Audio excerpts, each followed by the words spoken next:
बेशुमार अथाह अगणित अतुल्य ज्यों बिलाव हो त्यों नानक दास बोले। ज्यों बिलाव हो त्यों नानक दास बोले।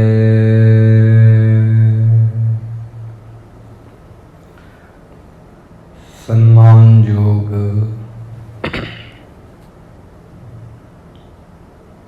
गुरु प्यारी संगत जी, गुरु पातशाह जी ने बख्शिश की है साडे ते, सानू साध संगत विच लिया के बिठाया है उस मालिक ने।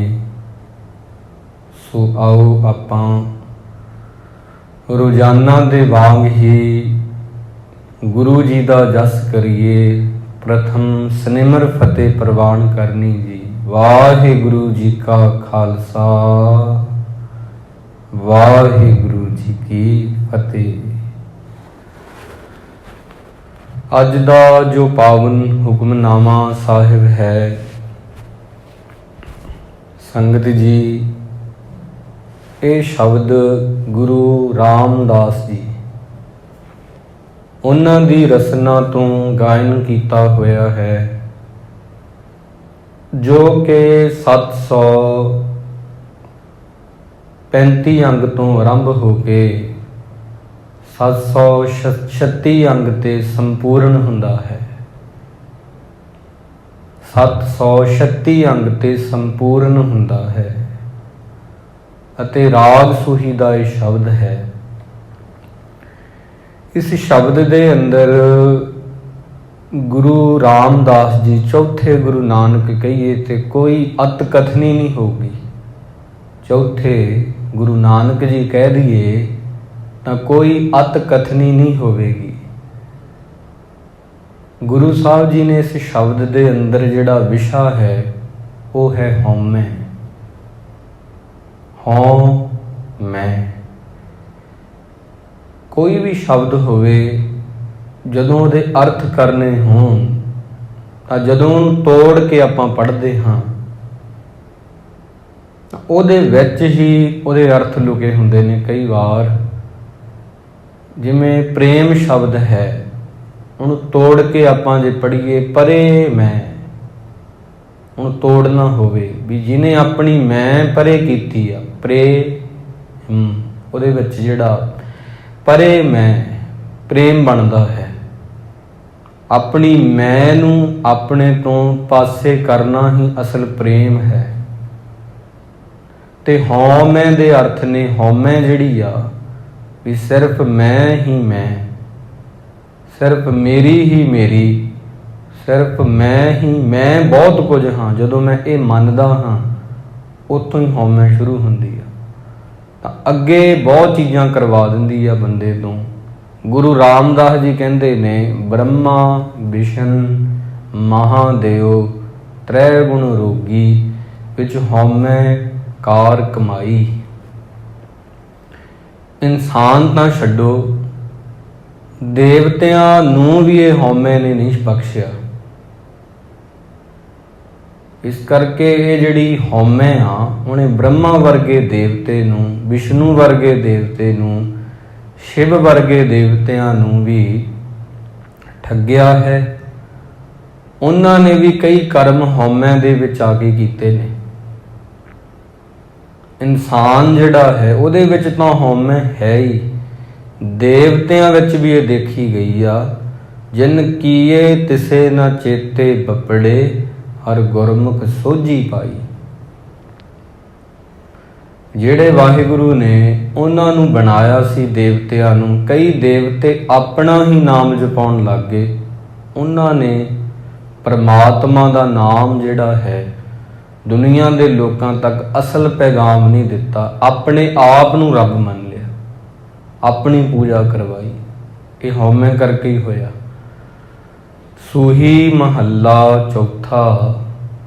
ਰਾਗ ਹੈ ਸੂਹੀ, ਮਹੱਲਾ ਚੌਥਾ ਤੋਂ ਭਾਵ ਚੌਥੇ ਗੁਰੂ ਦੀ ਬਾਣੀ, ਗੁਰੂ ਰਾਮਦਾਸ ਜੀ ਦੀ। ਜਿਨ ਕੈ ਅੰਤਰ ਵਸਿਆ ਮੇਰਾ ਹਰ ਹਰ, ਤਿਨ ਕੇ ਸਭ ਰੋਗ ਗਵਾਏ। ਜਿਨ੍ਹਾਂ ਦੇ ਅੰਦਰ ਮਾਲਕ ਦੀ ਬੰਦਗੀ, ਉਹਦੇ ਬਚਨ, ਗੁਰੂ ਦੀ ਬਾਣੀ ਵਸੀ ਆ, ਉਹਨਾਂ ਦਾ ਹਉਮੈ ਵਾਲਾ ਰੋਗ ਕੱਟਿਆ ਗਿਆ। ਉਹਨਾਂ ਦਾ ਇਹ ਜਿਹੜੀ ਹਉਮੈ ਆ, ਜਿਹੜੀ ਮੈਂ ਹੈ, ਉਹ ਕੱਟੀ ਗਈ ਆ, ਉਹ ਖਤਮ ਹੋ ਗਈ ਆ। ਤੇ ਮੁਕਤ ਭਏ ਜਿਨ ਹਰ ਨਾਮ ਧਿਆਇਆ, ਤਿਨ ਪਵਿੱਤ ਪਰਮ ਪਦ ਪਾਏ। ਉਹ ਬੰਦੇ, ਉਹ ਜਿਹੜੇ ਸੱਜਣ ਨੇ, ਪਾਕ ਪਵਿੱਤਰ ਹੋ ਗਏ ਨੇ। ਉਹਨਾਂ ਨੂੰ ਇਹ ਪਰਮ ਪਦ ਵੀ ਹੁਣ ਮਿਲ ਗਈ ਹੈ, ਜਿਨ੍ਹਾਂ ਨੇ ਵਾਹਿਗੁਰੂ ਨੂੰ ਜਪਿਆ। ਮੇਰੇ RAM ਹਰ ਜਨ ਆਰੋਗ ਭਏ। ਹੇ ਮੇਰੇ ਵਾਹਿਗੁਰੂ, ਹੇ ਮੇਰੇ RAM ਜੀ, ਜਿਹੜੇ ਹਰੀ ਦੇ ਜਨ ਨੇ, ਉਹਨਾਂ ਨੂੰ ਇਹ ਰੋਗ ਨਹੀਂ ਲੱਗਦਾ। ਉਹ ਅਰੋਗ ਨੇ ਹਉਮੈ ਵਾਲਾ। ਜਿਹੜੇ ਸੰਗਤ ਵਿੱਚ ਆ ਕੇ ਗੁਰੂ ਜੀ ਦੀ ਗੱਲ ਨੂੰ ਮੰਨਦੇ ਨੇ, ਕਮਾਉਂਦੇ ਨੇ, ਜਪਦੇ ਨੇ। ਇੱਥੇ ਸ਼ਬਦ ਹੁਣ ਜਪਣਾ ਹੀ ਆਇਆ, ਪੜ੍ਹਨਾ ਨਹੀਂ ਆਇਆ। ਗੁਰ ਬਚਨੀ ਜਿਨ੍ਹਾਂ ਜਪਿਆ ਮੇਰਾ ਹਰ ਹਰ, ਤਿਨ ਕੇ ਹਉਮੈ ਰੋਗ ਗਏ। ਜਿਨ੍ਹਾਂ ਨੇ ਗੁਰੂ ਦੇ ਬਚਨਾਂ ਨੂੰ ਧਿਆਨ ਦੇ ਨਾਲ ਪੜ੍ਹਿਆ, ਪੜ੍ਹਨ ਤੋਂ ਬਾਅਦ ਉਹਨੂੰ ਸਮਝਿਆ, ਸਮਝਣ ਤੋਂ ਬਾਅਦ ਉਹਨੂੰ ਆਪਦੀ ਜ਼ਿੰਦਗੀ 'ਚ ਲੈ ਕੇ ਆਂਦਾ ਹੈ, ਉਹਨਾਂ ਦੇ ਹੀ ਰੋਗ ਦੂਰ ਹੋਏ ਆ। ਕਿਹੜੇ? ਹਉਮੈ ਰੋਗ ਗਏ। ਉਹਨਾਂ ਦੀ ਹਉਮੈ ਦੂਰ ਹੋਈ ਆ। ਹੁਣ ਫਰੀਦ ਜੀ ਦਾ ਇੱਕ ਬਚਨ ਆਉਂਦਾ ਬੜਾ ਪਿਆਰਾ, ਬੰਦੇ ਨੂੰ ਹਉਮੈ ਹੁੰਦੀ ਕਾਹਦੀ ਆ। ਜਦੋਂ ਮੈਂ ਪੜ੍ਹਿਆ ਸੀ ਉਸ ਵਕਤ ਮਨ ਜਿਹੜਾ ਸੀ, ਇੱਕਦਮ ਉਹਨੂੰ ਝਟਕਾ ਲੱਗਾ ਕਿ ਵਾਕਈ ਇਹ ਸੱਚ ਆ। ਤਾਂ ਉਹਨਾਂ ਦਾ ਇੱਕ ਬਚਨ ਹੈ ਸ਼ਲੋਕਾਂ ਦੇ ਵਿੱਚ, ਬਹੁਤ ਧਿਆਨ ਦੇ ਨਾਲ ਇਹਨੂੰ ਸਰਵਣ ਕਰੋ। ਚੱਬਣ ਚੱਲਣ ਰਤਨ ਸੇ ਸੁਣੀਅਰ ਬਹਿ ਗਏ। ਬੰਦੇ ਨੂੰ ਪ੍ਰਮਾਤਮਾ ਨੇ ਚੱਬਣ ਲਈ ਦੰਦ ਦਿੱਤੇ ਨੇ, ਚੱਲਣ ਨੂੰ ਲੱਤਾਂ ਦਿੱਤੀਆਂ ਨੇ, ਦੇਖਣ ਨੂੰ ਅੱਖਾਂ ਦਿੱਤੀਆਂ ਨੇ। ਪਹਿਲਾਂ ਉਹ ਦੱਸਦੇ ਨੇ ਚੱਬਣ ਚੱਲਣ ਰਤਨ ਸੇ ਸੁਣੀਅਰ ਬਹਿ ਗਏ। ਸੁਣਨ ਨੂੰ ਕੰਨ ਦਿੱਤੇ ਨੇ।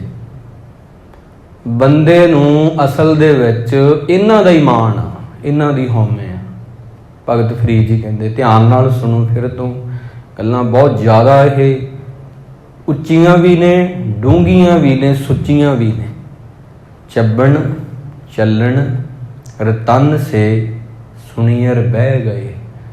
ਬੰਦੇ ਨੂੰ ਕਈ ਵਾਰ ਆਪਦੇ ਸਰੀਰ ਦਾ ਮਾਣ ਹੁੰਦਾ, ਸੁੰਦਰਤਾ ਦਾ ਮਾਣ ਹੁੰਦਾ, ਸੋਹਣੇ ਹੱਥਾਂ ਦਾ, ਸੋਹਣੀ ਸ਼ਕਲ ਦਾ ਮਾਣ ਹੁੰਦਾ। ਇਸ ਕਰਕੇ ਇਹ ਮਾਣ ਦੇ ਵਿੱਚੋਂ ਹੀ ਹਉਮੈ ਬਣਦੀ ਆ। ਜਿਹੜੇ ਦੰਦਾਂ ਦੇ ਨਾਲ ਰੋਟੀ ਚਬਾਉਂਦੇ ਆ, ਜਿਹੜੇ ਕੰਨਾਂ ਦੇ ਨਾਲ ਸੁਣਦੇ ਆ, ਲੱਤਾਂ ਨਾਲ ਤੁਰਦੇ ਆ, ਅੱਖਾਂ ਨਾਲ ਵੇਖਦੇ ਆ, ਇਹਦਾ ਹੀ ਬੰਦੇ ਨੂੰ ਮਾਣ ਹੋ ਜਾਂਦਾ। ਇੱਕ ਦਿਨ ਐਸਾ ਆਉਂਦਾ, ਭਗਤ ਫਰੀਦ ਜੀ ਕਹਿੰਦੇ, ਫਿਰ ਦੰਦ ਜਿਹੜੇ ਨੇ ਚੱਬਣ ਤੋਂ ਰਹਿ ਜਾਂਦੇ ਆ, ਖਾਣਾ ਭੋਜਨ, ਲੱਤਾਂ ਚੱਲਣ ਤੋਂ ਰਹਿ ਜਾਂਦੀਆਂ ਨੇ, ਚੱਲਣ ਤੋਂ ਰਹਿ ਜਾਂਦੀਆਂ ਨੇ, ਅੱਖਾਂ ਦੀ ਜੋਤ ਘਟ ਜਾਂਦੀ ਆ, ਰੀਣੀਆਂ ਹੋ ਜਾਂਦੀਆਂ ਨੇ, ਪਤੀਣੀਆਂ ਹੋ ਜਾਂਦੀਆਂ ਨੇ, ਕੰਨ ਜਿਹੜੇ ਨੇ ਉਹਨਾਂ ਨੂੰ ਸੁਣਨੋਂ ਹਟ ਜਾਂਦਾ। ਇਹ ਸਭ ਕੁਝ ਹੁੰਦਾ ਹੌਲੀ ਹੌਲੀ ਹੌਲੀ ਹੌਲੀ ਬੰਦਾ ਇਹੀ ਚੀਜ਼ਾਂ ਕਰਦਾ। ਇੱਥੋਂ ਤੱਕ ਕਹਿ ਦਿੱਤਾ ਕਿ ਜਦੋਂ ਮੈਂ ਬਚਪਨ ਵਿੱਚ ਸੀ, ਲੱਤਾਂ ਉਹੀ ਨੇ ਜਿਨ੍ਹਾਂ ਨਾਲ ਕੋਠੇ ਟੱਪਿਆ ਕਰਦੇ ਸੀ, ਪਰ ਅੱਜ ਕੋਲ ਪਿਆ ਗਲਾਸ, ਅੱਜ ਫਰੀਦੈ ਕੂਜੜਾ ਸਹਿ ਕੋਹਾਂ ਥੀ ਓਮ। ਕੋਲ ਪਿਆ ਗਲਾਸ ਕਿਲੋਮੀਟਰ ਲੱਗਦਾ ਦੂਰ ਪਿਆ। ਉਹੀ ਲੱਤਾਂ ਨੇ, ਉਹੀ ਹੱਥ ਨੇ। ਗੱਲ ਹੈ ਸਮੇਂ ਸਮੇਂ ਦੀ। ਤਾਂ ਇਹ ਚੀਜ਼ਾਂ ਫਿਰ ਕਹਿੰਦੇ ਸਰੀਰ ਨੇ ਧਾ ਮਾਰੀ ਆ। ਚੱਬਣ ਚੱਲਣ ਰਤਨ ਸੇ ਸੁਣੀਅਰ ਬਹਿ ਗਏ, ਹੇੜੇ ਮੁੱਤੀ ਧਾ ਸੇ ਜਾਨੀ ਚੱਲ ਗਏ। ਸਰੀਰ ਧਾਹਾਂ ਮਾਰਦਾ ਵੀ ਮੇਰੇ ਜਿਹੜੇ ਜਾਨੀ ਸੀ, ਜਾਨੀ ਦਾ ਅਰਥ ਆ ਮੇਰੇ ਜਿਹੜੇ ਦੋਸਤ ਸੀ, ਮੇਰੇ ਜਿਹੜੇ ਸੱਜਣ ਸੀ, ਉਹ ਕਿੱਧਰ ਨੂੰ ਚਲੇ ਗਏ। ਹੇੜੇ ਮੁੱਤੀ ਧਾ ਸੇ, ਧਾਹਾਂ ਮਾਰ ਮਾਰ ਸਰੀਰ ਸੋਚਦਾ ਹੈ ਮੇਰੇ ਜਿਹੜੇ ਜਾਨੀ ਸੀ, ਦੰਦ ਸੀ, ਕਿੱਧਰ ਚਲੇ ਗਏ। ਕੰਨ ਜਿਹੜੇ ਸੀ ਸੁਣਨ ਦੀ ਸ਼ਕਤੀ ਕਿੱਧਰ ਚਲੀ ਗਈ, ਅੱਖਾਂ ਦੇਖਦੀਆਂ ਸੀ ਕਿੱਧਰ ਚਲੇ ਗਏ। ਹੇੜੇ ਮੁੱਤੀ ਧਾ ਸੇ, ਜਾਨੀ ਚੱਲ ਗਏ, ਚੱਬਣ ਦੰਦ ਚੱਬਣ ਤੋਂ ਗਏ, ਚੱਲਣ ਲੱਤਾਂ ਚੱਲਣ ਤੋਂ ਗਈਆਂ, ਰਤਨ ਅੱਖਾਂ ਦੇਖਣ ਤੋਂ ਗਈਆਂ, ਸੁਣੀਅਰ ਕੰਨ ਸੁਣਨ ਤੋਂ ਗਏ। ਇਹ ਚੀਜ਼ਾਂ ਦਾ ਜਿਹੜਾ ਮਾਣ ਆ ਉਹ ਬੰਦੇ ਨੂੰ ਹੁੰਦਾ ਹੈ। ਇਨਸਾਨ ਭਾਵੇਂ ਮੰਨੇ ਤੇ ਭਾਵੇਂ ਨਾ ਮੰਨੇ, ਇਹ ਚੀਜ਼ਾਂ ਦਾ ਹੰਕਾਰ ਬੰਦੇ 'ਚ ਹੈ। ਭਾਵੇਂ ਉਹ ਗੱਲ ਨੂੰ ਮੰਨੇ, ਕਬੂਲ ਕਰੇ ਜਾਂ ਨਾ ਕਰੇ, ਪਰ ਬਾਣੀ ਬੰਦੇ ਨੂੰ ਦੱਸਦੀ ਆ, ਸ਼ੀਸ਼ਾ ਦਿਖਾਉਂਦੀ ਆ ਵੀ ਤੈਨੂੰ ਇਹ ਚੀਜ਼ਾਂ ਦਾ ਮਾਣ ਹੈ, ਤੈਨੂੰ ਇਹਨਾਂ ਚੀਜ਼ਾਂ ਦਾ ਹੰਕਾਰ ਹੈ। ਤੂੰ ਕੁਦਰਤੀ ਤੌਰ ਤੇ, ਸੁਭਾਵਿਕ ਤੌਰ ਤੇ ਇਹਨਾਂ ਦੇ ਮਾਣ ਵਿੱਚ ਆ ਜਾਣਾ ਹੈ ਤੇ ਤੈਨੂੰ ਉਹਨੂੰ ਬਦਲਣ ਦੀ, ਇਹਨਾਂ ਚੀਜ਼ਾਂ ਦੇ ਮਾਣ ਨੂੰ ਘਟਾਉਣ ਲਈ, ਮਿਟਾਉਣ ਲਈ ਗੁਰੂ ਦੀ ਲੋੜ ਹੈ। ਅਸਲ ਦੇ ਵਿੱਚ ਨਾ ਗੁਰੂ ਮਹਾਰਾਜ ਕੋਲ ਆ ਕੇ ਬਹਿਣਾ, ਗੁਰੂ ਸਾਹਿਬ ਜੀ ਕੋਲ ਆ ਕੇ ਬਹਿਣਾ, ਗੁਰੂ ਜੀ ਨੂੰ ਸੁਣਨਾ, ਸਿਧਾਰਥ ਤੋਂ ਬੁੱਧ ਹੋਣ ਤੱਕ ਦਾ ਸਫ਼ਰ ਹੁੰਦਾ ਹੈ। ਅਸਲ ਦੇ ਵਿੱਚ ਗੁਰੂ ਮਹਾਰਾਜ ਕੋਲ ਆ ਕੇ ਬਹਿਣਾ ਸਿਧਾਰਥ ਤੋਂ ਬੁੱਧ ਹੋਣ ਤੱਕ ਦਾ ਸਫ਼ਰ ਹੁੰਦਾ ਹੈ। ਇੱਕ ਕੋਸ਼ਿਸ਼ ਹੁੰਦੀ ਆ, ਕੋਸ਼ਿਸ਼ ਵੀ ਨਹੀਂ, ਇੱਕ ਕਿਰਪਾ ਹੁੰਦੀ ਆ ਮਹਾਰਾਜ ਦੀ। ਜਦੋਂ ਅਸੀਂ ਸੰਗਤ ਵਿੱਚ ਆਉਂਦੇ ਹਾਂ, ਚੰਗੀਆਂ ਗੱਲਾਂ ਪੜ੍ਹਦੇ ਹਾਂ, ਚੰਗੀਆਂ ਗੱਲਾਂ ਸੁਣਦੇ ਹਾਂ, ਕਿੰਨਾ ਫਰਕ ਪੈਂਦਾ ਸਾਡੇ ਮਨ ਤੇ, ਕਿੰਨਾ ਜ਼ਿਆਦਾ ਅਸਰ ਹੁੰਦਾ। ਭਾਵੇਂ 2 ਮਿੰਟ ਲਈ ਹੋਵੇ, ਬਾਅਦ ਵਿੱਚ ਫਿਰ ਅਸੀਂ ਉਵੇਂ ਦੇ ਹੋ ਜਾਂਦੇ ਹਾਂ। ਪਰ ਜਿਹੜੀ ਸੰਗਤ ਹੈ, ਜੇ ਰੋਜ਼-ਰੋਜ਼ ਕਰਦੇ ਜਾਈਏ, ਸਾਡੀਆਂ ਜਿਹੜੀਆਂ ਮਾੜੀਆਂ ਆਦਤਾਂ ਨੇ ਹੌਲੀ-ਹੌਲੀ ਉਹ ਦੂਰ ਹੋ ਜਾਂਦੀਆਂ ਨੇ। ਗੁਰੂ ਪਾਤਸ਼ਾਹ ਜੀ ਜਿਹੜੇ ਨੇ, ਗੁਰੂ ਅਰਜਨ ਦੇਵ ਜੀ ਮਹਾਰਾਜ, ਗੁਰੂ ਰਾਮਦਾਸ ਜੀ ਨੇ, ਉਹਨਾਂ ਨੇ ਕਿੰਨੇ ਹੀ ਸਿੱਖਾਂ ਵਿੱਚ ਬਦਲਾਵ ਲਿਆਂਦਾ ਸੰਗਤ ਰਾਹੀਂ। ਬਸ ਸੰਗਤ ਹੀ ਤੁਹਾਡੀ ਦੱਸੇਗੀ ਵੀ ਤੁਸੀਂ ਕਿੱਦਾਂ ਦੇ ਹੋ। ਸੰਗਤ ਕਰਦਾ ਕੌਣ ਹੈ, ਇਹ ਗੱਲ ਤੁਹਾਨੂੰ ਸਮਝਣੀ ਪਵੇਗੀ। ਸੰਗਤ ਮਨ ਕਰਦਾ ਹੈ, ਸੰਗਤ ਅੱਖਾਂ ਕਰਦੀਆਂ ਨੇ, ਸੰਗਤ ਕੰਨ ਕਰਦੇ ਨੇ, ਸੰਗਤ ਸਾਡੀ ਜ਼ੁਬਾਨ ਕਰਦੀ ਆ। ਜਦੋਂ ਅੱਖਾਂ ਜਿਹੜੀਆਂ ਨੇ ਸਹੀ ਪੜ੍ਹਨ ਲੱਗ ਜਾਂਦੀਆਂ ਨੇ, ਸਹੀ ਦੇਖਣ ਲੱਗ ਜਾਂਦੀਆਂ ਨੇ, ਕੰਨ ਸਹੀ ਸੁਣਨ ਲੱਗ ਜਾਂਦੇ ਨੇ, ਜ਼ੁਬਾਨ ਸਹੀ ਬੋਲਣ ਲੱਗ ਜਾਂਦੀ ਆ, ਉਦੋਂ ਅਸੀਂ ਆਪੇ ਹੀ ਸਹੀ ਹੋ ਜਾਂਦੇ। ਇਨਸਾਨ ਜਿਹੜਾ ਹੈ ਨਾ, ਇੱਕ ਵਿਚਾਰ ਹੈ ਕਿਸੇ ਫਿਲਾਸਫਰ ਦਾ, ਆਪਣੀ ਦਸਤਾਰ, ਆਪਣੀ ਰਫਤਾਰ ਤੇ ਆਪਣੀ ਗੁਫ਼ਤਾਰ ਤੋਂ ਪਛਾਣਿਆ ਜਾਂਦਾ ਹੈ। 3 ਗੱਲਾਂ ਦੱਸਦੀਆਂ ਨੇ ਤੁਸੀਂ ਕਿੱਦਾਂ ਦੇ ਹੋ। ਇਨਸਾਨ ਆਪਣੀ ਦਸਤਾਰ, ਪਹਿਰਾਵੇ ਤੋਂ ਭਾਵ ਕੀ, ਦਸਤਾਰ ਤੋਂ ਭਾਵ ਆ ਪਹਿਰਾਵਾ ਕਿਸੇ ਦਾ ਵੀ, ਚਾਹੇ ਉਹ ਮੇਲ ਆ ਚਾਹੇ ਉਹ ਫੀਮੇਲ ਆ, ਉਹਦੇ ਕੱਪੜੇ ਪਹਿਨਣ ਦੇ ਢੰਗ ਤੋਂ ਇਹ ਬੰਦਾ ਪਛਾਣਿਆ ਜਾਵੇਗਾ। ਆਪਾਂ ਕਹਾਂਗੇ ਧਾਰਮਿਕ ਹੈ, ਇਹਦੇ ਬਾਣਾ ਪਾਇਆ, ਆ ਜਿਹੜਾ ਪੁਜਾਰੀ ਆ ਉਹਨੇ ਉਵੇਂ ਤਿਲਕ ਲਾਇਆ, ਕਈ ਚੀਜ਼ਾਂ ਜੋ ਵੀ ਆ ਕੱਪੜੇ ਨੇ। ਫਿਰ ਦੂਜੇ ਨੰਬਰ ਤੇ ਉਹਦੇ ਕੱਪੜੇ ਜਿਹੜੇ ਨੇ ਉਹ ਥੋੜੇ ਪਿੱਛੇ ਰਹਿ ਜਾਂਦੇ ਆ। ਫਿਰ ਉਹਦੀ ਬੋਲ ਬਾਣੀ ਅੱਗੇ ਆਉਂਦੀ ਆ ਵੀ ਉਹ ਬੋਲਦਾ ਕਿੱਦਾਂ ਦਾ। ਗੁਫ਼ਤਾਰ ਕਹਿੰਦੇ ਨੇ ਗੱਲਬਾਤ ਨੂੰ, ਉਹਦੀ ਗੱਲਬਾਤ ਤੋਂ ਪਤਾ ਲੱਗਦਾ ਕਿੱਦਾਂ ਦਾ ਹੈ। ਫਿਰ ਰਫਤਾਰ ਤੋਂ ਵੀ ਬੰਦਾ ਢਿੱਲਾ ਹੈ, ਢਿੱਲੀ ਚਾਲ ਵਾਲਾ ਹੈ, ਜਾਂ ਚੰਚਲ ਬਿਰਤੀ ਵਾਲਾ ਹੈ, ਜਾਂ ਚੁਸਤ ਚਲਾਕ ਹੈ, ਜਾਂ ਬਿਲਕੁਲ ਰਿਸ਼ਟ ਪੁਸ਼ਟ ਆ। ਤਾਂ ਉਹਦੀ ਸਪੀਡ ਸਾਨੂੰ ਦੱਸਦੀ ਆ ਵੀ ਇਹ ਬੰਦਾ ਕਾਲਾਪਣ ਵਾਲਾ ਕਿ ਧੀਰਜ ਵਾਲਾ, ਸ਼ਾਂਤੀ ਵਾਲਾ ਹੈ। ਬੰਦਾ ਆਪਦੀ ਦਸਤਾਰ, ਕੱਪੜਿਆਂ ਤੋਂ, ਰਫਤਾਰ, ਚਾਲ ਤੋਂ ਆਪਣੀ ਤੋਂ ਤੇ ਗੁਫ਼ਤਾਰ, ਗੱਲਬਾਤ ਤੋਂ ਪਛਾਣਿਆ ਜਾਂਦਾ ਹੈ। ਜਿਸ ਦਿਨ ਤੁਹਾਡੀਆਂ ਚੀਜ਼ਾਂ ਠੀਕ ਹੋ ਜਾਂਦੀਆਂ ਨੇ, ਉਸ ਦਿਨ ਤੁਸੀਂ ਠੀਕ ਹੋ ਜਾਂਦੇ ਹੋ। ਗੁਰੂ ਮਹਾਰਾਜ ਸਾਨੂੰ ਇਹ ਚੀਜ਼ਾਂ ਸਾਰੀਆਂ ਦੱਸਦੇ ਨੇ। ਹਉਮੈ ਰੋਗ ਸਭ ਜਗਤ ਵਿਆਪਿਆ, ਤਿਨ ਕੋ ਜਨਮ ਮਰਨ ਦੁਖ ਭਾਰੀ। ਹਉਮੈ ਦੇ ਕਰਕੇ ਹੀ ਲੋਕ ਜੰਮਦੇ ਨੇ, ਮਰਦੇ ਨੇ, ਫਿਰ ਜਨਮ ਹੁੰਦਾ, ਫਿਰ ਮਰਦੇ ਨੇ। ਵਾਰ-ਵਾਰ ਇਹ ਚੀਜ਼ ਇੱਕ ਗੋਲ ਚੱਕਰ 'ਚ ਘੁੰਮੀ ਜਾਂਦੀ ਹੈ।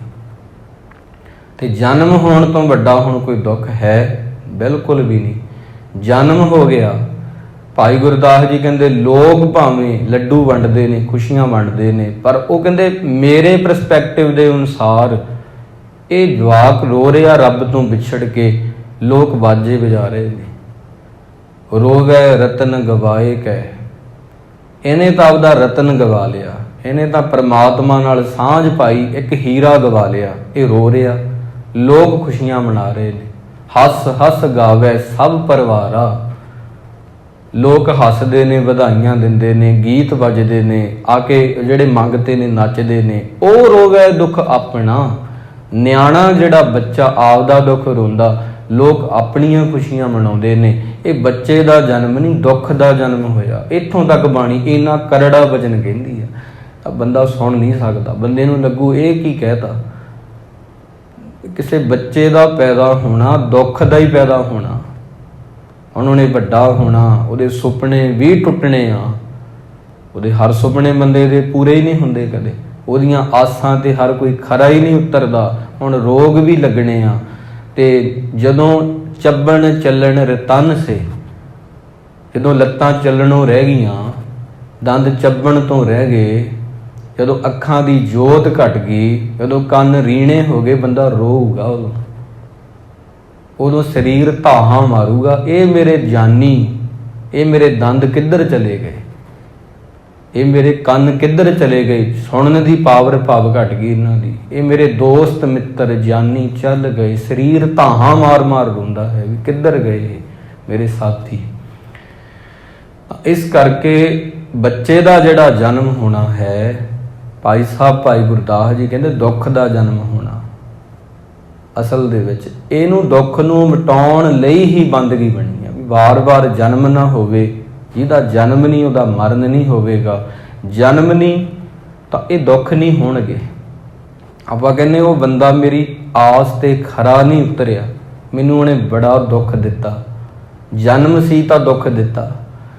ਉਹ ਬੰਦਾ ਸੀ ਜਿਹਨੇ ਮੈਂ ਆਸ ਲਾਈ ਫਿਰਦਾ ਸੀ, ਬੱਚੇ ਸੀ, ਨਿਆਣੇ ਸੀ, ਉਹਨਾਂ ਨੇ ਮੇਰੀ ਸੇਵਾ ਨਹੀਂ ਕੀਤੀ, ਇਸ ਕਰਕੇ ਮੇਰਾ ਦਿਲ ਟੁੱਟ ਗਿਆ, ਮੈਂ ਉਦਾਸ ਰਹਿਣਾ। ਜੇ ਜਨਮ ਨਾ ਹੁੰਦਾ ਇਹ ਚੀਜ਼ਾਂ ਹੋਣੀਆਂ ਨਹੀਂ ਸੀ। ਜਨਮ ਹੋਇਆ ਕੈਂਸਰ ਦੀ ਬਿਮਾਰੀ ਆ, ਜਨਮ ਹੋਇਆ ਸ਼ੂਗਰ ਦੀ ਬਿਮਾਰੀ ਆ, ਜਨਮ ਹੋਇਆ ਗੋਡੇ ਦੁਖਦੇ ਨੇ, ਸਿਰ ਦਰਦ ਆ, ਡਿਪਰੈਸ਼ਨ ਆ, ਚਿੰਤਾਵਾਂ ਨੇ। ਜਨਮ ਨਹੀਂ ਤਾਂ ਕੁਝ ਵੀ ਨਹੀਂ। ਹਉਮੈ ਰੋਗ ਸਭ ਜਗਤ ਵਿਆਪਿਆ, ਤਿਨ ਕੋ ਜਨਮ ਮਰਨ ਦੁਖ ਭਾਰੀ। ਜਨਮ ਹੋਣਾ ਦੁੱਖ ਆ, ਮਰਨ ਹੋਣਾ ਵੀ ਦੁੱਖ ਆ। ਜਨਮ ਹੋਣਾ ਵੀ ਦੁੱਖ ਆ, ਜਨਮ ਨੂੰ ਵੀ ਕਹੋ ਦੁੱਖ ਆ। ਜਨਮ ਮਰਨ ਦੁੱਖ ਭਾਰੀ। ਜਨਮ ਹੋਣਾ ਇੱਕ ਦੁੱਖ ਆ। ਉਹ ਕਲੀਅਰ ਕਰਤਾ ਭਾਈ ਗੁਰਦਾਸ ਜੀ ਨੇ। ਤਾਂ ਹੀ ਉਹਨਾਂ ਦੀ ਬਾਣੀ ਨੂੰ ਕੁੰਜੀ ਕਿਹਾ ਜਾਂਦਾ ਵੀ ਬੱਚੇ ਦਾ ਜਨਮ ਹੋਇਆ, ਤੁਸੀਂ ਲੱਡੂ ਵੰਡ ਰਹੇ ਹੋ, ਮੁਬਾਰਕ, ਪਰ ਉਹਦੀ ਪ੍ਰੀਤ ਰੱਬ ਨੂੰ ਟੁੱਟੀ ਆ। ਉਹਨੇ ਆਪਦਾ ਹੀਰਾ ਗਵਾਇਆ ਹੈ। ਰੋਵੈ ਰਤਨ ਗਵਾਏ ਕੈ, ਹੱਸ ਹੱਸ ਗਾਵੇ ਸਭ ਪਰਿਵਾਰਾ। ਉਹ ਰੋਵੈ ਦੁੱਖ ਆਪਣਾ। ਉਹ ਤਾਂ ਵਿਚਾਰਾ ਆਪਦਾ ਦੁੱਖ ਰੋ ਰਿਹਾ। ਘਰ ਵਿੱਚ ਖੁਸ਼ੀਆਂ ਵੰਡੀਆਂ ਜਾ ਰਹੀਆਂ ਨੇ, ਮੁਬਾਰਕਾਂ ਦਿੱਤੀਆਂ ਜਾ ਰਹੀਆਂ, ਵਧਾਈਆਂ ਦਿੱਤੀਆਂ ਜਾ ਰਹੀਆਂ। ਸਮਾਜ ਦਾ ਢੰਗ ਕੁਝ ਔਰ ਹੈ, ਗੁਰਬਾਣੀ ਦਾ ਇਹਨੂੰ ਬਿਲਕੁਲ ਹੀ ਵੱਖਰਾ। ਬਸ ਇੱਥੇ ਬਾਹਲਾ ਜ਼ਿਆਦਾ ਆਪਣਾ ਫਰਕ ਪੈ ਜਾਂਦਾ, ਬਹੁਤ ਜ਼ਿਆਦਾ। ਇਹਨਾਂ ਚੀਜ਼ਾਂ ਸਮਾਜਵਾਦ ਜਿਹੜਾ ਉਹ ਬਿਲਕੁਲ ਹੋਰ ਚੀਜ਼ ਆ, ਅਧਿਆਤਮ ਆ ਜਿਹੜਾ ਉਹ ਹੋਰ ਚੀਜ਼ ਆ। ਅਸੀਂ ਕਈ ਵਾਰੀ ਅਧਿਆਤਮ ਦੇ ਨਾਲ ਸਮਾਜ ਨੂੰ ਜੋੜ ਕੇ ਵੇਖਣ ਲੱਗ ਜਾਂਦੇ ਹਾਂ। ਸਮਾਜ ਨਾਲ ਅਧਿਆਤਮ ਨੂੰ ਹੈ ਦੋਨੋਂ ਹੀ ਜ਼ਰੂਰੀ, ਰਹਿਣਾ ਸਮਾਜ ਵਿੱਚ ਹੀ ਆ। ਪਰ ਅਧਿਆਤਮ ਦੇ ਨਾਲ ਜੇ ਸਮਾਜ ਵਿੱਚ ਰਹੀਏ, ਉਹਨੂੰ ਲੋਕ ਪ੍ਰਵਾਨ ਨਹੀਂ ਕਰਦੇ। ਗੁਰੂ ਨਾਨਕ ਸਾਹਿਬ ਜੀ ਦੇ ਲੋਕਾਂ ਨੇ ਵੱਟੇ ਮਾਰੇ। ਸਾਖੀ ਆਉਂਦੀ ਇੱਕ, ਉਹ ਕਿਸੇ ਪਿੰਡ ਦੇ ਵਿੱਚ ਗਏ, ਲੋਕਾਂ ਨੇ ਉਹਨਾਂ ਨੂੰ ਰਹਿਣ ਨਹੀਂ ਦਿੱਤਾ, ਵੱਟੇ ਮਾਰੇ ਉਹਨਾਂ ਦੇ। ਭਾਈ ਮਰਦਾਨਾ ਜੀ ਨੂੰ ਕਹਿੰਦੇ ਤੂੰ ਕਰਾਈਏ ਦਾ ਡੂੰ ਆ, ਭਾਵ ਕਿ ਅਪ ਸ਼ਬਦ ਕਹੇ। ਤੇਰਾ ਗੁਰੂ ਕਰਾਈਆ ਹੈ, ਲੋਕਾਂ ਨੂੰ ਕੁਰਾਹੇ ਪਾਉਂਦਾ, ਭੈੜੇ ਰਾਹ ਤੇ ਲੈ ਕੇ ਚੱਲਦਾ, ਤੇ ਤੂੰ ਵੀ ਉਹਦਾ ਡੂੰ ਹੀ ਆ। ਤੂੰ ਵੀ ਇੱਕ ਮਰਾਸੀ ਹਾਂ, ਇਹ ਸ਼ਬਦ ਉਹਨਾਂ ਨੇ ਕਹੇ ਸੀ। ਤੇ ਇੱਦਾਂ ਫਿਰ ਗੁਰੂ ਅੰਗਦ ਦੇਵ ਜੀ ਮਹਾਰਾਜ ਨੂੰ ਕਹਿੰਦੇ ਇਹ ਕੁੜਮਾਂ ਦਾ ਪਾਣੀ ਢੋਈ ਜਾਂਦਾ ਹੈ। ਗੁਰੂ ਅਮਰਦਾਸ ਜੀ ਮਹਾਰਾਜ ਨੂੰ ਕਹਿੰਦੇ ਕੁੜਮਾਂ ਦਾ ਪਾਣੀ ਢੋਈ ਜਾਂਦਾ, ਇਹ ਅਮਰੂ ਨਿਥਾਵਾ ਹੈ। ਤੇ ਭਾਈ ਲਹਿਣਾ ਜੀ ਨੂੰ ਵੀ ਆਖਿਆ ਵੀ ਇਹ ਵੀ ਕਿੱਦਾਂ ਦੇ ਨੇ ਇਨਸਾਨ। ਗੁਰੂ ਰਾਮਦਾਸ ਜੀ ਨੂੰ, ਭਾਈ ਜੇਠਾ ਜੀ ਨੂੰ ਆਖਿਆ ਕਿ ਇਹ ਵੀ ਆ ਕੇ ਇੱਕ ਜਿਵੇਂ ਪ੍ਰਾਹੁਣਾ ਹੁੰਦਾ ਹੈ, ਜਵਾਈ ਹੁੰਦਾ ਹੈ, ਉਹਦੀ ਉੱਦਾਂ ਦੀ ਸ਼ਾਨ ਨਹੀਂ ਜਿਹੜੀ ਸੰਗਤ ਆਈ ਸੀ ਚੱਲ ਕੇ, ਵੀ ਤੂੰ ਤਾਂ ਕੜਾਈਏ ਚੁੱਕੀ ਜਾਂਦਾ ਇੱਥੇ ਆ ਕੇ ਮਿੱਟੀ ਦੇ ਭਰ ਕੇ। ਇੱਥੇ ਸੇਵਾ ਚੱਲਦੀ ਸੀ। ਗੁਰੂ ਅਰਜਨ ਦੇਵ ਜੀ ਮਹਾਰਾਜ ਨੂੰ ਵੀ ਇੱਦਾਂ ਹੀ ਆਖਿਆ। ਛੇਵੇਂ ਪਾਤਸ਼ਾਹ ਜੀ ਨੂੰ ਜੰਗਾਂ ਕਰਨੀਆਂ ਪਈਆਂ, 4 ਯੁੱਧ ਕਰਨੇ ਪਏ। ਤਾਂ ਇਸ ਕਰਕੇ ਦਰਅਸਲ ਮੈਂ ਕਹਿਣਾ ਚਾਹ ਰਿਹਾ ਜਿਹੜਾ ਸਮਾਜਵਾਦ ਹੈ ਜਾਂ ਉਦੋਂ ਬਾਅਦ ਅਧਿਆਤਮ ਜ਼ਿੰਦਗੀ ਆ, ਇਹ ਮੇਲ ਨਹੀਂ ਖਾਂਦੀਆਂ। ਕਿਉਂਕਿ ਅਧਿਆਤਮ ਸਹੀ ਆ, ਸਮਾਜ ਵਿੱਚ ਰੀਤੀਆਂ ਕੁਰੀਤੀਆਂ ਬਣ ਗਈਆਂ ਸਮਾਂ ਪਾ ਕੇ। ਤਾਂ ਇੱਦਾਂ ਫਿਰ ਵਾਰ-ਵਾਰ ਅਸੀਂ ਸਮਾਜ ਦੇ ਪਿੱਛੇ ਕਈ ਵਾਰ ਅਸੀਂ ਚੱਲਦੇ ਹਾਂ, ਕਾਪੀ ਕਰਦੇ ਹਾਂ, ਅਸੀਂ ਉਹਨਾਂ ਦੀ ਨਕਲ ਕਰਦੇ ਹਾਂ। ਨਕਲ ਆਪਾਂ ਗੁਰੂ ਦੀ ਕਰਨੀ ਸੀ। ਅਸੀਂ ਇੱਕ ਦੂਜੇ ਨੂੰ ਕਈ ਵਾਰੀ ਕਾਪੀ, ਕੱਪੜੇ ਵੀ ਅਸੀਂ ਕਈ ਵਾਰੀ ਉਹ ਖਰੀਦਦੇ ਹਾਂ ਵੀ ਜਿਹੜੇ ਅੱਜ ਕੱਲ੍ਹ ਆਪਾਂ ਕਹਿੰਦੇ ਉਹ ਚੱਲ ਰਹੇ ਆ। ਇੱਥੋਂ ਤੱਕ ਸਾਡੇ ਤੇ ਇੰਨਾ ਜ਼ਿਆਦਾ ਨਕਲ ਦਾ ਪ੍ਰਭਾਵ ਹੈ। ਨਕਲ ਹੈ, ਅਸਲ ਹੈ। ਉਹ ਹੌਲੀ ਹੌਲੀ ਜਿਹੜੀ ਨਕਲ ਆ ਉਤਰ ਜਾਂਦੀ ਆ। ਜਿਹੜੀ ਸੋਨੇ ਦੇ ਗਹਿਣੇ ਨਕਲੀ ਹੁੰਦੇ ਨੇ ਉਹਨਾਂ ਦੀ ਪਰਤ ਲੈ ਜਾਂਦੀ ਆ, ਥੱਲਿਓਂ ਡੁਪਲੀਕੇਟ ਪਤਾ ਲੱਗ ਜਾਂਦਾ, ਡੁਪਲੀਕੇਟ ਆ। ਅਸਲ ਚੀਜ਼ ਆ। ਤਾਂ ਗੁਰ ਪ੍ਰਸਾਦੀ ਕੋ ਵਿਰਲਾ ਛੂਟੈ ਤਿਸ ਜਨ ਕੋ ਹਉ ਬਲਿਹਾਰੀ। ਬਹੁਤ ਲੋਕ ਜਿਵੇਂ ਗਹਿਣੇ ਪਾਉਂਦੇ ਨੇ ਪਰ ਸਾਰਿਆਂ ਦੇ ਸੋਨਾ ਨਹੀਂ ਪਾਇਆ ਹੁੰਦਾ, ਥੋੜ੍ਹੇ ਲੋਕ ਹੁੰਦੇ ਨੇ। ਪਰਮਾਤਮਾ ਦੀ ਨਿਗਾਹ ਦੇ ਵਿੱਚ ਕੋ ਵਿਰਲਾ ਛੂਟੈ, ਬਸ ਆਹ ਸ਼ਬਦ ਵਾਰ-ਵਾਰ ਤੁਹਾਨੂੰ ਮਿਲੇਗਾ। ਕੋ ਵਿਰਲਾ ਕੋ ਵਿਰਲੇ, ਤੇਰਾ ਜਨ ਏਕ ਆਦ ਕੋਈ, ਕੋਟਣ ਮੈਂ ਨਾਨਕ ਕੋ। ਵਿਰਲਿਆਂ ਵਿੱਚ ਇੱਕ ਅੱਧਾ ਬੰਦਾ ਹੀ ਸਿਆਣਾ ਹੈ। ਤਾਂ 1000 ਬੰਦੇ ਬੈਠੇ ਆ, ਉਹਨਾਂ 'ਚ ਇੱਕ ਹੀ ਸਿੱਖ ਆ। ਕਰੋੜ ਬੰਦੇ ਬੈਠੇ ਆ, ਉਹਨਾਂ 'ਚ ਇੱਕ ਹੀ ਸੰਤ ਆ। ਹਰ ਘਰ ਦੇ ਵਿੱਚ ਸੰਤ ਨਹੀਂ ਹੁੰਦਾ, ਹਰ ਪਿੰਡ 'ਚ ਸੰਤ ਨਹੀਂ ਹੁੰਦਾ। ਪਿੰਡ ਛੱਡੋ, ਹਰ ਇਲਾਕੇ ਵਿੱਚ ਸੰਤ ਨਹੀਂ ਹੁੰਦਾ। ਸੰਤ ਬਹੁਤ ਥੋੜ੍ਹੇ ਹੁੰਦੇ ਆ। ਜਿਵੇਂ ਚੰਦਨ ਦੇ ਬੂਟੇ ਹਰ ਪਿੰਡ 'ਚ ਨਹੀਂ ਹੁੰਦੇ, ਪਿੰਡ 'ਚ ਛੱਡੋ ਹਰ ਸ਼ਹਿਰ 'ਚ ਨਹੀਂ ਹੁੰਦੇ, ਸ਼ਹਿਰ 'ਚ ਛੱਡੋ ਕਈ ਵਾਰ ਜਿਵੇਂ ਆਪਣਾ ਪੰਜਾਬ ਆ, ਇਹ ਇਲਾਕਾ ਪੰਜਾਬ 'ਚ ਨਹੀਂ ਹੈਗੇ। ਤਾਂ ਇੱਧਰ ਜਦੋਂ ਆਪਾਂ ਜਾਈਏ ਦੱਖਣੀ ਇਲਾਕੇ ਵੱਲ, ਮਹਾਰਾਸ਼ਟਰ ਵੱਲ, ਇੱਧਰ ਇਹ ਮਿਲਦੇ ਆ। ਇਹ ਤਾਂ ਉਦਾਹਰਨਾਂ ਨੇ ਸਿਰਫ। ਤਾਂ ਸੰਤ ਹਰ ਕੋਈ ਥੋੜ੍ਹੀ ਹੋਊਗਾ, ਹਰ ਪਿੰਡ 'ਚ ਸੰਤ ਨਹੀਂ ਹੋ ਸਕਦਾ। ਸੰਤ ਬਹੁਤ ਥੋੜ੍ਹੇ ਹੁੰਦੇ ਆ। ਹਾਂ, ਸਿੱਖ ਹੋ ਸਕਦੇ। ਸਿੱਖ ਤੋਂ ਅੱਗੇ ਸੰਤ ਦਾ ਸਫ਼ਰ, ਸੰਤ ਤੋਂ ਅੱਗੇ ਸੰਪੂਰਨਤਾ ਦਾ ਜਿਹੜਾ ਸਫ਼ਰ ਆ, ਉਹ ਬਹੁਤ ਥੋੜ੍ਹਿਆਂ ਦੇ ਹਿੱਸੇ ਆਉਂਦਾ। ਗੁਰ ਪ੍ਰਸਾਦੀ ਕੋ ਬਿਰਲਾ ਛੂਟੈ ਤਿਸ ਜਨ ਕੋ ਹਉ ਬਲਿਹਾਰੀ। ਗੁਰੂ ਦੀ ਕਿਰਪਾ ਨਾਲ ਉਹ ਵੀ ਕੋਈ ਵਿਰਲਾ ਹੀ ਆ ਜਿਹੜਾ ਜਨਮ ਮਰਨ ਤੋਂ ਮੁਕਤ ਹੁੰਦਾ ਹੈ। ਜਿਨ ਸਿਸ਼ਟ ਸਾਜੀ ਸੋਈ ਹਰ ਜਾਣੈ, ਤਾਕਾ ਰੂਪ ਅਪਾਰੋ, ਨਾਨਕ ਆਪੇ ਵੇਖ ਹਰ ਵਿਗਸੈ, ਗੁਰਮੁਖ ਬ੍ਰਹਮ ਵਿਚਾਰੋ।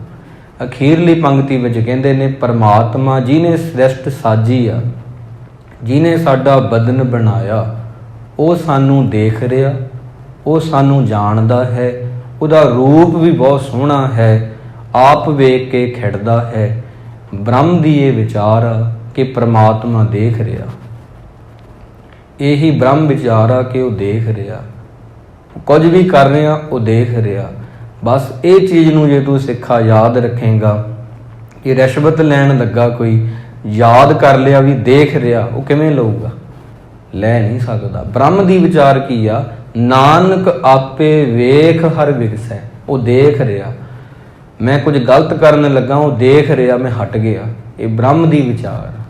ਮੈਂ ਕਿਸੇ ਨੂੰ ਗਾਲ ਕੱਢਣ ਲੱਗਾ, ਵੇਖ ਰਿਹਾ, ਮੈਂ ਕਿਵੇਂ ਕੱਢੂੰਗਾ? ਉਹਨੂੰ ਪਤਾ ਲੱਗ ਜਾਣਾ।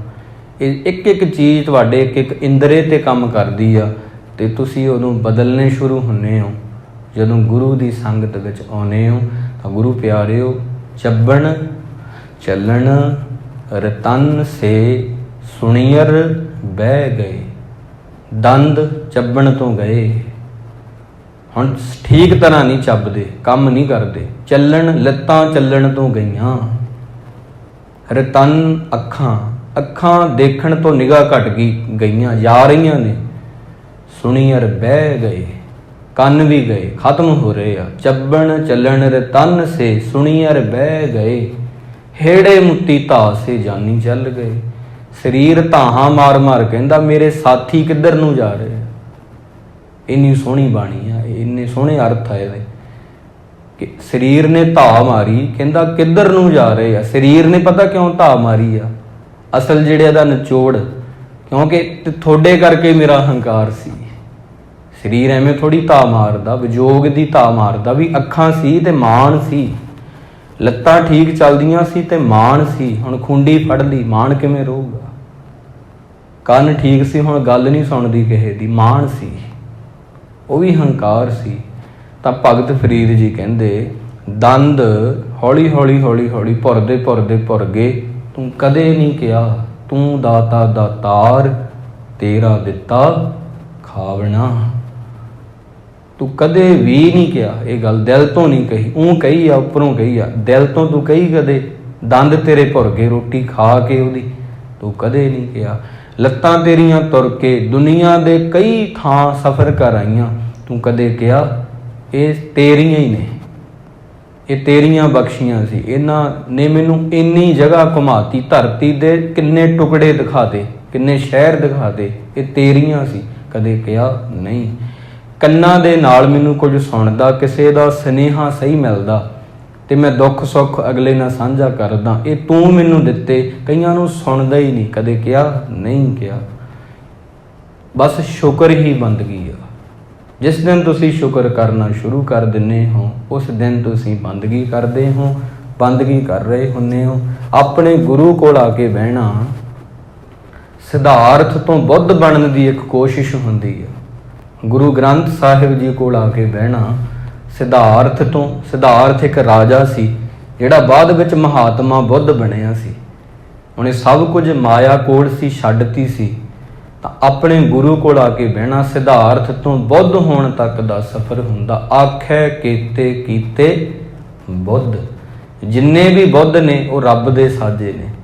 ਜਿੰਨੇ ਵੀ ਬੁੱਧ ਪੁਰਸ਼ ਨੇ, ਚੰਗੇ ਮਹਾਤਮਾ ਬੁੱਧ ਵਰਗੇ, ਇਹਨਾਂ ਨੂੰ ਬਣਾਉਣ ਵਾਲਾ, ਸਾਜਣ ਵਾਲਾ ਪ੍ਰਮਾਤਮਾ ਹੈ। ਤਾਂ ਉਹ ਵੀ ਦਿਨ ਆਈਏ ਜਦੋਂ ਅਸੀਂ ਵੀ ਸਿਧਾਰਥ ਤੋਂ ਬੁੱਧ ਬਣੀਏ। ਸਿਧਾਰਥ ਤੋਂ ਮੇਰਾ ਭਾਵ ਆ ਇੱਕ ਸੰਸਾਰੀ ਬੰਦਾ, ਬੁੱਧ ਤੋਂ ਭਾਵ ਹੈ ਗੁਰੂ ਦਾ ਸਿੱਖ। ਬੁੱਧ ਮਤਲਬ ਜਾਗਿਆ ਹੋਇਆ। ਅਸੀਂ ਵੀ ਜਾਗੇ ਹੋਏ ਬਣੀਏ। ਉਹ ਵਾਹਿਗੁਰੂ ਕਹਿ ਕੇ ਜਾਗਾਂਗੇ। ਆਪਣੇ ਮਨ ਨੂੰ ਗੁਰੂ ਸਾਹਿਬ ਜੀ ਕਿਰਪਾ ਕਰਨ, ਆਪਾਂ ਸਾਰਿਆਂ ਨੂੰ ਸਮੱਤ ਬਖਸ਼ਣ। ਆਓ 2 ਮਿੰਟ ਵਾਸਤੇ ਵਾਹਿਗੁਰੂ ਆਪਾਂ ਜਪੀਏ ਜੀ। ਭੁੱਲ ਚੁੱਕ ਦੀ ਖਿਮਾ ਬਖਸ਼ੋ ਜੀ।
ਗੁਰੂ